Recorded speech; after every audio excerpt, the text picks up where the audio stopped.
এবং পার্শ্ববর্তী এলাকার যারা আছেন মহিষাদুরি, জিনিয়াপাড়া, হতিয়া, আটকুড়াচালা, আমি সকলের দৃষ্টি আকর্ষণ করে বলছি, আপনারা যথাযথভাবে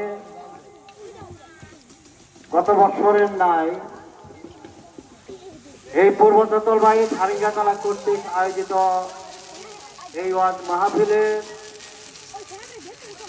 এভাবে আপনারা আগমন করে সবাইকে সাফল্য মণ্ডিত করেছিলেন। আমি আশা করব আপনারা সকলেই সেইভাবে আন্তরিকতা নিয়ে, যেহেতু এখানে একটা মসজিদ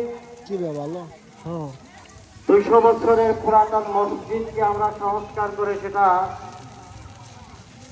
পাকা ভবন করার জন্য উদ্যোগ নিয়েছি। আমাদের মসজিদের কাজ চলমান অবস্থায় আছে। আমরা দুনিয়াতে কেউ চিরদিন বেঁচে থাকবো না। আল্লাহ রাসূল সাল্লাল্লাহু আলাইহি ওয়াসাল্লাম বলেছেন, তোমরা বেশি বেশি করে দান করো। তবে দানের অনেক জায়গা এবং অনেক বৈশিষ্ট্যগুলো হিসাব করে আপনার হালাল উপার্জন থেকে আপনাকে দান করতে হবে। সেই হেতু পৃথিবী ধ্বংস হয়ে যাবে, সব ধ্বংসলীলায় পতিত হয়ে